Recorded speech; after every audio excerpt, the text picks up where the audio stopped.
Welcome to our deep dive. We're going to be looking at the world of seduction. It's fascinating. You've given us some really great material that tackles this from both a psychological and historical angle, Yeah.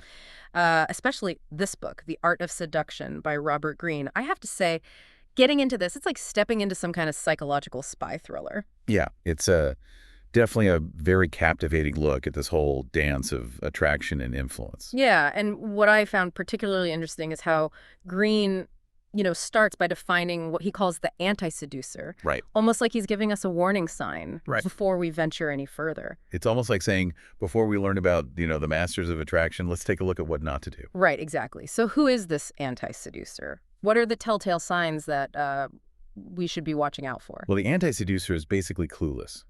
They're completely self-absorbed, insecure, and lacking in self-awareness. So instead of drawing you in, they're constantly pushing you away. Yeah, while we were prepping for this, I was thinking, like, do I know any anti-seducers? And it's tricky because I think we've all encountered them. Right. But they're almost so forgettable. They just kind of fade into the background noise of life. That's a good point. Yeah. They lack that magnetic quality that makes a seducer memorable, Right. for better or worse. Right. Yeah. But I think Greene gives some pretty spot-on examples, though. Yeah. Someone who constantly talks about themselves, Yeah. oblivious to your reactions, Oh, yeah. or just has zero social grace. Yeah. It makes you wonder if they're even aware they're doing it. It's like they're missing that internal radar that we all have. Yeah. That kind of tells us how our actions are impacting others. Mm-hmm. So now that we've identified, who to avoid, let's get into the juicy stuff, the tactics employed by the masters of seduction. And this is where it gets really interesting, because Greene outlines some strategies that seem completely counterintuitive. Right. Like, for example, he talks about the power of strategic weakness. This one always fascinates me because it seems to go against everything we're taught about, being strong and confident. But Greene's point is that appearing vulnerable can actually disarm someone and make them feel superior and more likely to lower their guard. It's like a psychological judo move. Right. You're using the other person's strength against them. Exactly. And he even gives, specific examples like appearing bashful or even crying to evoke sympathy. Have you ever seen this tactic used in real life? Oh, absolutely. Yeah. Think about those classic romantic comedies where the clumsy, slightly awkward character ends up winning the heart of the seemingly unattainable love interest. Right. It's often their vulnerability, Right. their willingness to show their flaws that makes them so endearing. That's such a good point. It's like their imperfections become a source of connection. Yeah. A way to kind of bypass those initial defenses we all put up. Exactly. Okay, so strategic weakness is about disarming the target. What about creating illusion? This one sounds a bit more manipulative, like something out of a spy movie.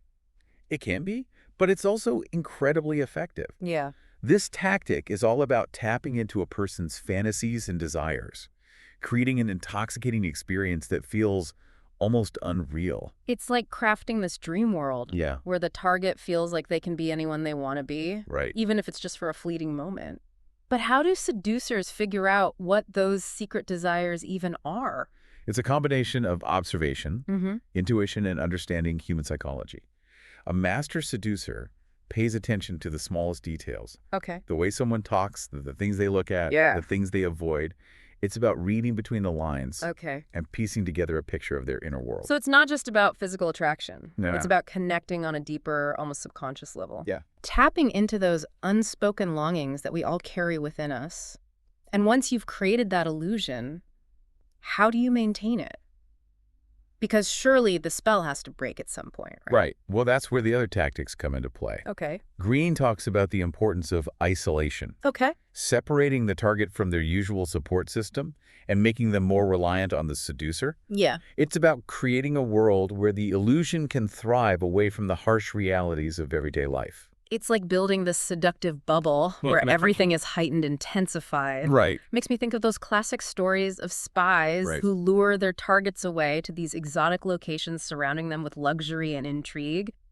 But there's also a darker side to isolation, isn't there? Absolutely. Like it can make people incredibly vulnerable. It can. Especially if they're already feeling lost or uncertain. Right. And Greene even calls isolation a sinister tactic. Wow. Suggesting that the more you use it, the more manipulative you become. Oh, that's interesting. Yeah. Okay, so Let's move on to another tactic.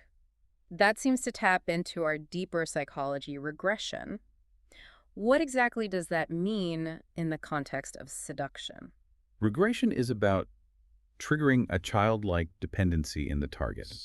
It's about creating a dynamic where the seducer becomes the protector, the provider, Right. even the parent figure. Okay, so it's about tapping into those primal needs we all have for security, comfort, Right. and reassurance.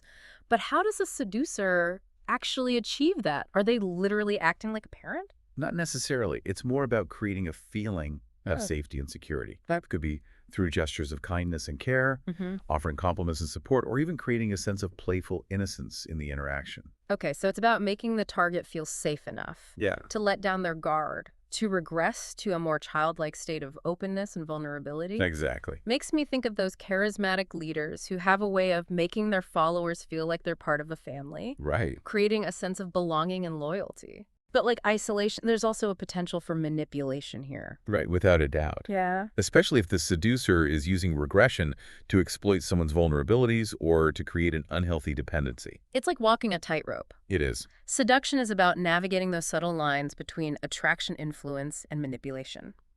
And speaking of walking a tightrope, let's talk about another tactic that seems to play with that delicate balance, mixing pleasure and pain. Yes. This one is fascinating because it challenges the idea that we're always seeking to maximize pleasure Right. and minimize pain. Greene argues that a bit of pain strategically applied can actually make the pleasure more intense. So it's like adding a bit of spice to the mix, Exactly. creating a contrast that makes the sweetness even sweeter. But what does this look like in a real-life seduction? Think about the classic romantic trope of the chase. Right. It's that back and forth, Yeah. that push and pull that creates tension and excitement. A little bit of distance, a little bit of uncertainty can actually fuel the flames of desire. It's like saying no to heighten the power of yes. Exactly. It's about playing with those emotional highs and lows, right. keeping the target constantly guessing and wanting more. Okay, so we've covered a few of the key tactics. Right. But now I'm dying to know more about the different types of seducers Greene identifies. Right. He presents them almost like characters in a play, Yeah. each with their unique style and method. Right. Tell me about the first one, the siren. The siren. Just the name evokes images of these mythical creatures. Right. Luring sailors to their doom with their enchanting voices. Yeah. And in Greene's world, the siren is all about raw, potent sexual energy. Okay. They have a magnetic allure that draws men in, making them feel like they've encountered something truly extraordinary. It's like they embody the ultimate male fantasy, Yeah. but with a dangerous edge. The book mentions Tullia d'Argona as an example of a siren. Who was she and what made her so captivating? Tullia d'Argona was a famous Italian courtesan and poet in the 16th century. She was renowned for her beauty, her wit, and her education, which was quite rare for a woman of her time. Wow. She cultivated an image of being larger than life, almost like a goddess who had descended to earth. Right. And she used that image to captivate powerful men, making them feel like they were in control, when in reality, she was the one expertly pulling the strings. So it's not just about beauty. It's about intelligence, confidence, Yeah. and a certain level of cunning. It's about understanding what men desire and using that knowledge to your advantage. Exactly. But the siren's power can also be fleeting, can't it? Once that initial allure fades, what's left? That's the challenge for the siren. Yeah. They have to constantly reinvent themselves Right. to keep the mystery alive or risk becoming just another pretty face. It's like a high wire act, constantly pushing the boundaries, keeping an audience on the edge of their seats. Right. But eventually, even the most daring acrobat has to come down to earth. Okay, so that's the siren. What about the next type of seducer? The rake. The rake is the quintessential charming rogue, full of passion and a seemingly endless desire for the opposite sex. Right. They embody a kind of dangerous allure, a mix of excitement and recklessness that can be incredibly intoxicating. Think of those classic literary characters, the Byrons, the Casanovas, Right. who live life on their own terms, breaking hearts and leaving a trail of chaos in their wake. It's like they represent a rebellion against societal norms. Yeah. A chance to indulge in those forbidden desires that Bringing. we're all told to suppress. Exactly. But the rake's charm can also be a mask, can't it? It can. A way of hiding their own vulnerabilities and insecurities. Right. What's beneath that surface of bravado and swagger? That's the question that keeps people coming back for more. Yeah. The rake's allure lies in that mystery, Right. in the promise of something wild and untamed. But it's often a dangerous game, both for the rake and for those who fall under their spell. So we've got the siren, the Yeah. embodiment of raw sexual energy, Yes. and the rake, Yeah. the charming rogue who breaks hearts with abandon. What's the next archetype on our seductive journey? Next, we have the ideal lover. Okay. This type of seducer approaches romance with an almost artistic sensibility. Okay. They're not just looking for a physical connection. Right. They're seeking to create a heightened, almost unreal experience. So it's about curating the perfect romantic atmosphere. Yeah. Slaying on the target's fantasies and desires. Who does Greene give as an example of this type of seducer? He points to Rudolph Valentino, Okay. the iconic silent film star, Right. with his smoldering looks and that unforgettable tango scene in The Four Horsemen of the Apocalypse. Right. Valentino became a symbol of romantic idealism, Yeah. embodying a kind of unattainable perfection that captivated audiences worldwide. It's fascinating how the ideal lover can tap into our desire for something beyond the mundane, Yeah. for a love that transcends the ordinary. Right. But doesn't that kind of idealism also set them up for disappointment? After all, no one can live up to a fantasy forever. That's the risk the ideal lover takes. They're constantly striving for perfection. Yeah. But that perfection can be elusive, even self-destructive. Yeah. The challenge for them is to find a balance between the ideal and the real, Right. between the fantasy and the reality of human connection. Okay, so we've got the siren, Right. the rake, and the ideal lover. Yes. And I'm really curious about this next one, the dandy. Yeah. What makes them so alluring? The dandy is a master of ambiguity and playfulness. Okay. They cultivate a striking, often androgynous image Uh-huh. that challenges traditional gender norms and expectations. Interesting. They use fashion wit and a certain aloofness to create a sense of mystery and intrigue. It's like they're playing with our perceptions, making Yeah. us question what we think we know about masculinity and femininity. Exactly. Greene mentions Beau Brummel and Andy Warhol as examples. Right. How did they embody the bandy archetype? Well, Beau Brummel was a fashion icon in Regency-era England, Okay. known for his impeccable style and his influence on men's fashion. He cultivated an air of effortless elegance, but there was also a certain coldness and distance about him, Uh-huh. a sense that he was always slightly out of reach. So it's not just about looking good. No. It's about projecting an air of unattainability, Right. making people want what they can't have. Exactly. And what about Andy Warhol? How did he fit into this archetype? Warhol was a master of self-invention and reinvention. Okay. He cultivated a persona that was both alluring and enigmatic, Right. blurring the lines between art and life, Yeah. between celebrity and anonymity.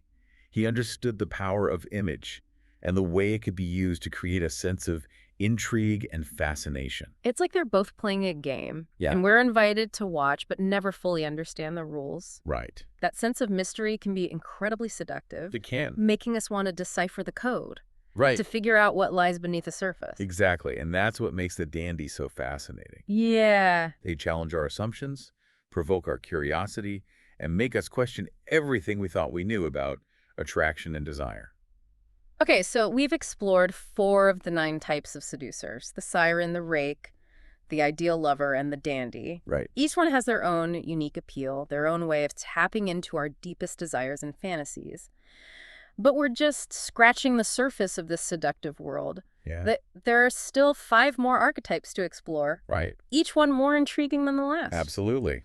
Welcome back to our deep dive. It's fascinating to explore these seductive archetypes, isn't it? It is. And you know, what's striking me is that each of these figures, Yeah. from the ancient world to modern times, Right. seems to have this intuitive understanding of human psychology. Yep. They're not necessarily, reading books on seduction, Right. but they're kind of instinctively Yeah. tapping into our deepest desires and vulnerabilities. That's a great observation. And it makes you wonder, is seduction something we're born with? You're right. Or is it a skill that can be learned and honed? That's the million-dollar question, isn't it? It is.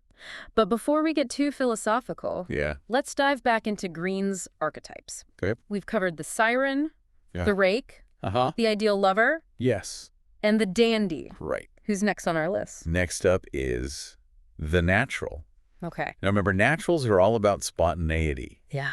And that childlike charm Right. disarms people. Yeah. They make you feel comfortable and at ease, Uh-huh. almost like you've known them forever. It's like they have this aura of innocence that Yeah. makes you want to protect them, to nurture them. Right. But don't let that fool you. Right. Beneath that seemingly naive exterior, there's often a sharp intelligence at work. Exactly. They're not trying to be seductive. It's just who they are. Right. And that genuineness can be incredibly appealing. Yeah. Especially in a world where people are often guarded and suspicious. Think about Charlie Chaplin's on-screen persona, the tramp. Right. He was a master of physical comedy. Yes. But he also had this incredible ability to evoke both laughter and sympathy, Yeah. often within the same scene. It's like he was tapping into a universal human experience. Right. That sense of vulnerability and resilience that we all share. Exactly. And that's what makes the naturals so effective. Yeah. They remind us of a simpler time, a time when we were more open and less guarded. Okay, now let's shift gears and talk about the coquette. Okay. Now, if the natural is all about disarming sincerity, Yeah. the coquette is the master of keeping you off balance. Right. They're a whirlwind of hot and cold behavior, leaving well. you constantly guessing and wanting more. It's like a game they're playing, and they're always one step ahead. Exactly, they are. You think you're getting close, and then they pull back, Right. leaving you chasing after them. The coquette understands the power of the chase. Yeah. The idea that what we can't have is always more desirable. Right. They're experts at creating that sense of longing and anticipation. That feeling of being on the verge of something amazing, but never quite getting there. It's like they're dangling a carrot in front of you, just out of reach. Exactly. Incredibly frustrating, but also strangely addictive. It can be. Greene gives the example of Yang Kuai-fei, a famous concubine from 8th century China. Right. What was her story? Yang Kuai-fei was known for her beauty and her ability to manipulate Emperor Ming Huang. Okay. She was a master of using tears, anger, and guilt to get what she wanted. Oh. She understood that a little bit of pain could actually make the pleasure more intense. Right. And she used that knowledge to keep the emperor enthralled for years. It's like she was playing this high-stakes game of emotional chess, always thinking several moves ahead. Right. But that kind of manipulation can also be incredibly destructive, can it? It can. It's a fine line between playing hard to get and playing with someone's heart. Absolutely. And that's the danger of the coquette. Right. Their tactics can be incredibly effective in the short term. Yeah. But they can also leave a trail of broken hearts in their wake. Okay, so we've got the innocent charm of the natural. Right. And the calculated gamesmanship of the coquette. Uh-huh. What's the next archetype on our list? Next up is the charmer. Okay.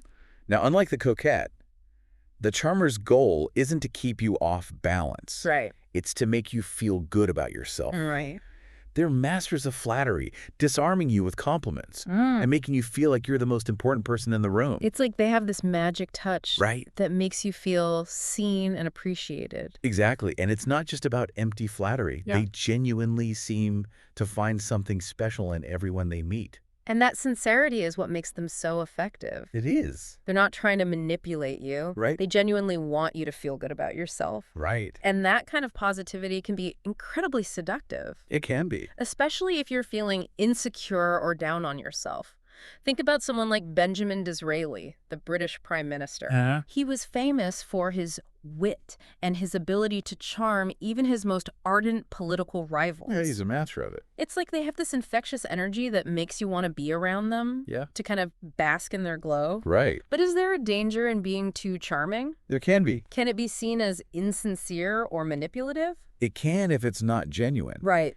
But true charm comes from a place of authenticity, Right. from a genuine desire to connect with others Yeah. and make them feel good. Yeah. And when it's done right, it can be an incredibly powerful tool for building relationships Yeah. and influencing others. Okay, so we've got the natural, Right. the coquette, Yeah. and the charmer. Oh. Now let's talk about the charismatic. Okay. This one seems like a force of nature, someone who commands attention wherever they go. The charismatic has a powerful presence, Right. kind of magnetism that draws people in. Yeah. They're confident, articulate, Uh-huh. and they have a way of inspiring strong emotions in others. Think of figures like Fidel Castro, Benito Mussolini, or Franklin D. Roosevelt. It's interesting that you mentioned such diverse figures. Yeah. It seems like charisma can manifest in many different ways, It can. from political leadership to religious fervor to artistic performance. Absolutely. Yeah.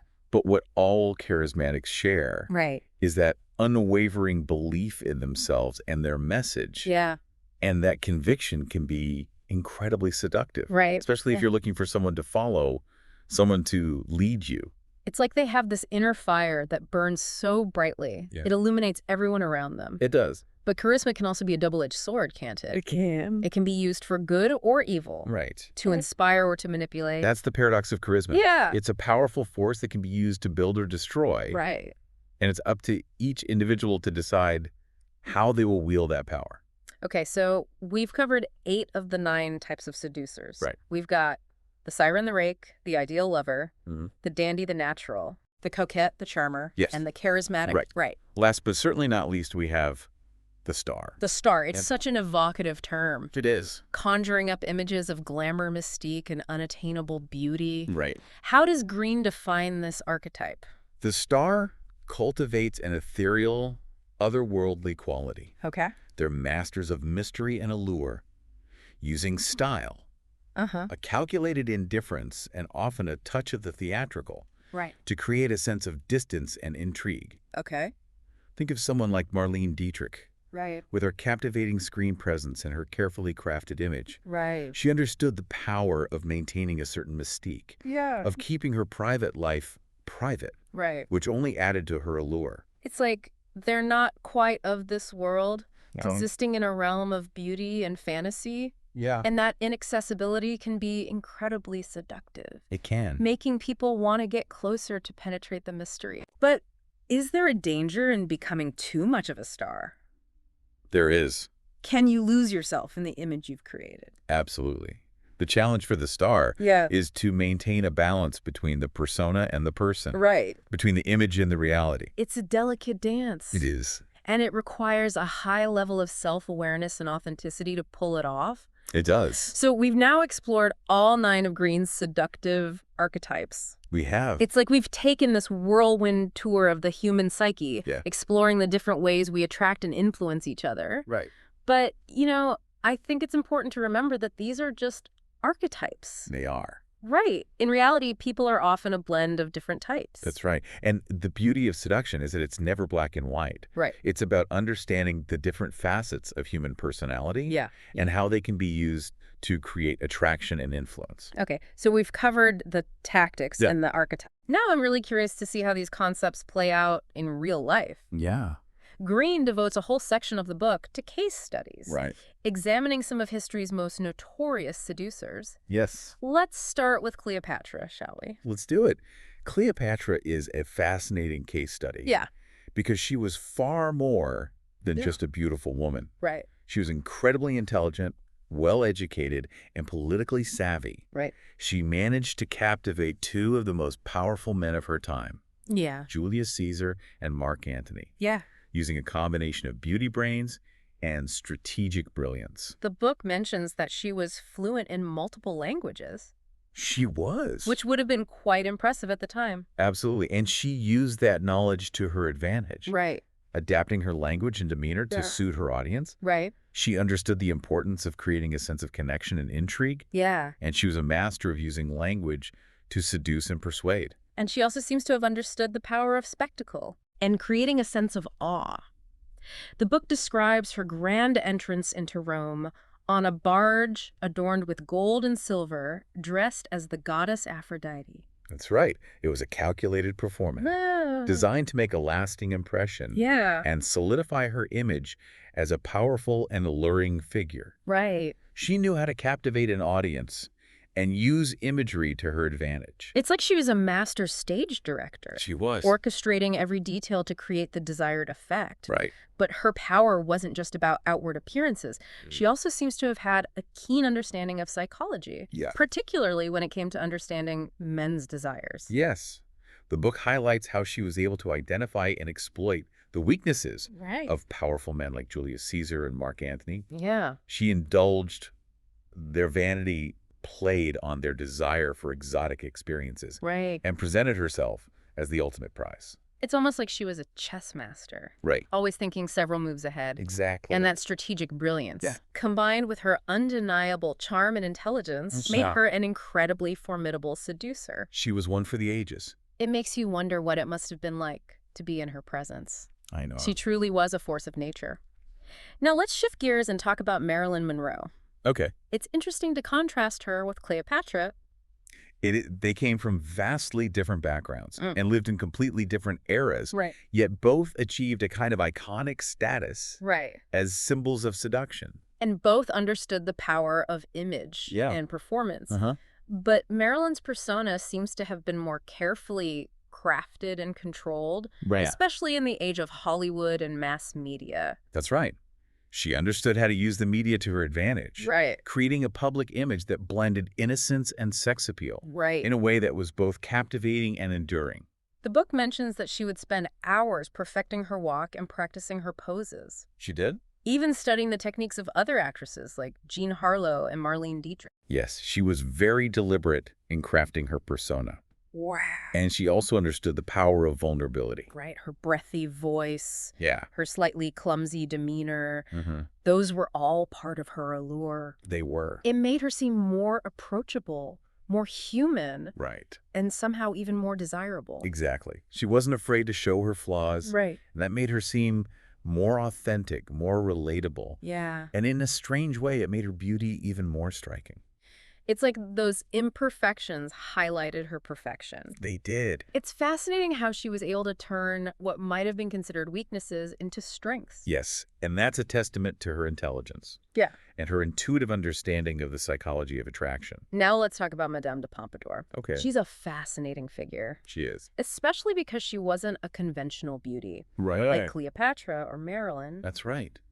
Her power lay in her intelligence, Yeah. wit, and her ability to create a stimulating and captivating environment. The book describes her as a patron of the arts, Yes. a collector of fine objects, Uh-huh. and a brilliant conversationalist. Yes. She understood the importance of surrounding herself with beauty Right. and stimulating conversation. Yeah? She created a kind of salon culture at the court of King Louis the Jaxity, Right. inviting artists, writers, and philosophers to engage in lively discussions. And she was always impeccably dressed, Always. often changing her outfit several times a day. Right. It's like she was a master of creating this visually stunning Yeah. and intellectually stimulating experience. Exactly. And she understood that keeping a man like Louis the Fifth interested Right. required more than just physical attraction. Yeah. She had to appeal to his mind as well as his senses. And she was incredibly successful at it. She was. She maintained her position as his mistress for almost 20 years, Right. wielding considerable power and influence at court. Yes, she was a master of the long game. Right.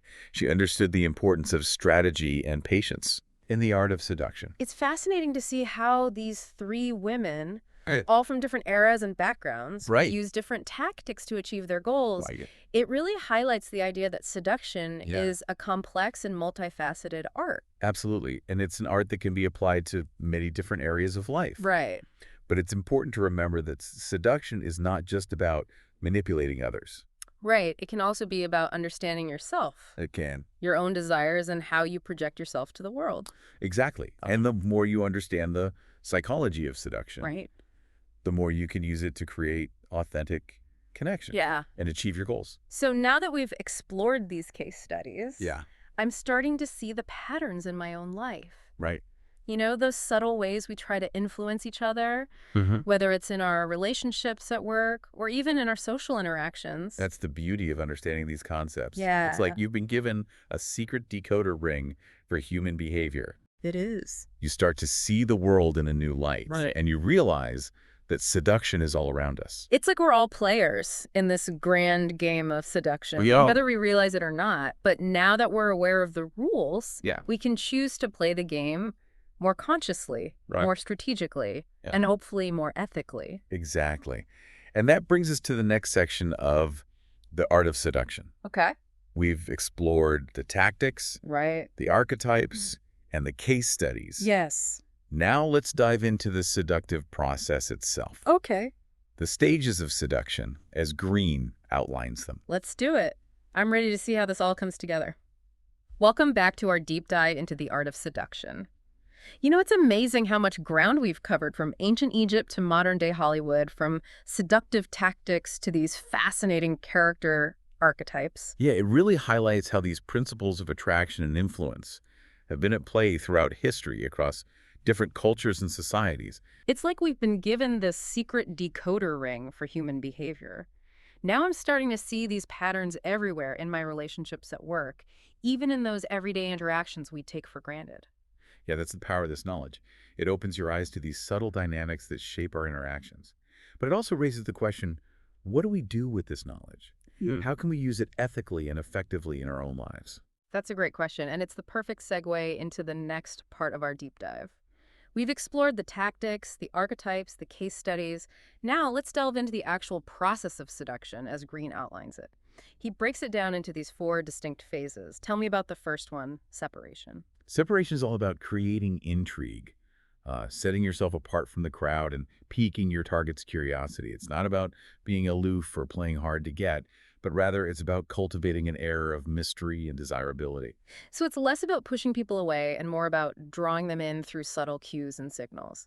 Can you give some examples of what this might look like in practice? Absolutely. Think about how you present yourself, your style, your body language, even the way you speak. It's about projecting confidence and self-assurance, but also holding something back, not revealing everything all at once. Remember we talked about the power of strategic weakness? Well, this is where it comes into play. A hint of vulnerability, a glimpse of something deeper beneath the surface can make you incredibly alluring. It's like that saying, we desire what eludes us. The more mysterious and unattainable you appear, the more intriguing you become. So once you've sparked that initial interest, how do you move to the next stage? That brings us to the second phase approaching. This is where you start to break down the target's defenses and create a genuine connection. It's about transitioning from that initial spark of interest to a deeper level of engagement. Okay, so we're moving from intrigue to connection. What are some effective ways to achieve this? Um, it's a delicate balance. You want to be attentive and engaging, showing genuine interest in the other person, but you also don't want to come on too strong or overwhelm them. Remember, seduction is a dance, not a sprint. Greene talks about the importance of using humor, finding common ground, and creating a sense of shared intimacy through storytelling and vulnerability. It's like you're building a bridge of trust and understanding, inviting the other person to step into your world, but at the same time, you're still maintaining a certain level of mystery, keeping them wanting more. Exactly. It's about finding that sweet spot between openness and intrigue, between familiarity and fascination. Okay, so we've sparked the interest and built a connection. What happens next? That brings us to the third phase, which Greene calls the precipice. This is where things start to heat up. You're pushing the boundaries, testing the limits, and creating a sense of anticipation and excitement. Ooh, this sounds a bit dangerous. Tell me more. It's about using suggestive language, playful touches, and creating opportunities for physical closeness. It's about making the target feel desired, but also a little bit uncertain, keeping them on the edge of their seat, wondering what's going to happen next. So it's about building that sexual tension, creating a kind of electric charge between you. But how do you do that without being too aggressive or making the other person feel uncomfortable? It's all about reading the signals, responding to the other person's cues, and never pushing them further than they're willing to go. It's about creating a sense of playfulness and consent, where both parties feel empowered and excited to explore their desires. It sounds like a delicate dance requiring a high level of sensitivity and awareness. So we've built the tension, the anticipation is palpable. What's the final stage of this seductive journey? That brings us to the culmination of the process, the surrender. This is the moment when all those previous stages come together and the target finally gives in to their desire. This is the climax, the grand finale. How do you make it memorable, even transcendent? It's about creating an experience that transcends the physical. It's about using all your senses, touch, taste, smell, sound, sight, to create a heightened sense of awareness and pleasure. It's about making the other person feel cherished, adored, like they're the only person in the world. It's like you're weaving a spell of pure pleasure and connection, a moment that will linger long after the physical act is over. But the seduction doesn't end there, does it? No, it doesn't. In fact, you could argue that the real seduction begins after the surrender. That's when the challenge is to maintain that interest that sparked that connection over time. So it's not just about winning someone over, it's about keeping them captivated, keeping the flame alive. How do you do that? Well, that's where all those tactics we discussed earlier come into play. It's about continuing to create a sense of mystery and intrigue, keeping the other person guessing. It's about nurturing the connection, finding new ways to surprise and delight them. And it's about remembering that seduction is a never-ending dance, a constant interplay of attraction, influence, and connection. This deep dive has been an incredible journey. We've explored the psychology of seduction, the tactics, the archetypes, the case studies, and even the seductive process itself.